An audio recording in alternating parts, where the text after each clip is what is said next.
कृष्णा, जय माता दी। आज हम श्री पुरुषोत्तम मास की महात्मा कथा का 10वां अध्याय श्रवण करते हैं। दुर्वासा ऋषि मेधावी ऋषि कन्या के निमित्त में दुख को दूर करने के कुछ उपाय सोचने लगे और कहने लगे कि हे बाले, आज से 3 मास के बाद में पुरुषोत्तम मास पड़ेगा। उस पुरुषोत्तम मास को तुम करना, वह तुम्हारे सभी दुखों को दूर करने वाला है।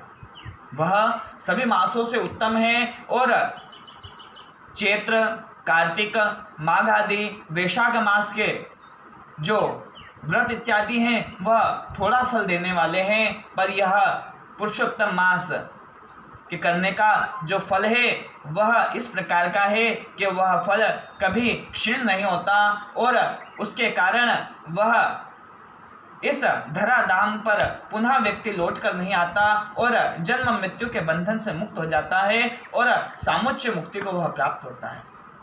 इस बात को सुनकर मेधावी ऋषि की कन्या रुष्ट हो गई और वह दुर्वासा ऋषि को बोलने लगी कि मुने, आप यह मुझे किस प्रकार की अनर्गल वार्ता बता रहे हैं?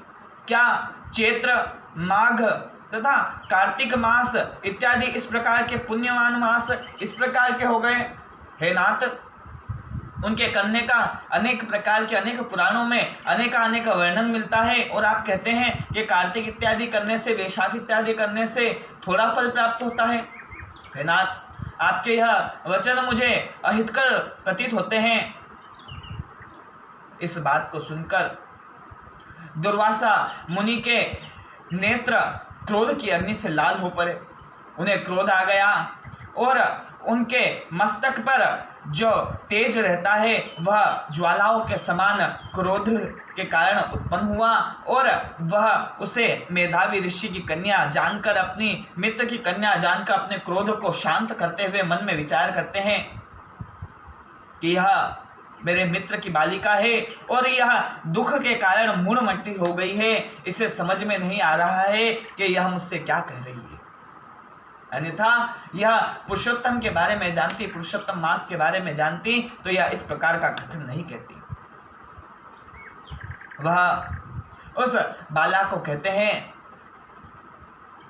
कि हे कन्या, तुमने इस समय यह पुरुषोत्तम मास का अनादर करा है और इसके कारण मैं तुम्हें किसी प्रकार का कोई श्राप नहीं देता हूं, पर इस जन्म में या अगले जन्म में तुम्हें इसका फल अवश्य भोगना पड़ेगा। तुम्हें अपने जीवन में यह ज्ञात होगा कि तुम्हें इस कर्म के निमित्त में यह फल भोगना पड़ रहा है। यह बात कहकर दुर्वासा ऋषि वहां से बद्रिकाश्रम की ओर चल पड़े और वह कन्या क्रोध के कारण कि मेरे तो स्वयं गोपाल कृष्ण ही सब कुछ है और इस प्रकार मन में विचार करते हुए सभी देवताओं के मन में विचार करते हुए वह क्रोध में आकर भगवान शंकर की उपासना करने के लिए बैठ गई। उसने उनका कठोर तप प्रारंभ कर दिया और यहाँ पर नारायण कहते हैं, भगवान कृष्ण युधिष्ठिर, द्रौपदी और अर्जुन को बतलाते हैं और सूत जी महाराज 88,000 ऋषिगणों से कहते हैं कि हे मुनिगणों, इस कन्या ने यहाँ पर भगवान शंकर का तप प्रारंभ करा, पर भगवान ब्रह्मा और विष्णु का पूजन नहीं करा, अन्य देवताओं का अनादर कर दिया, पुरुषोत्तम मास का अनादर कर दिया और जो किसी एक देवता का पूजन करता है, किसी एक देवता की आराधना करता है और दूसरे देवताओं का पूजन नहीं करता या फिर उनका अनादर करता है, उसका किया गया सारा फल निष्फल हो जाता है।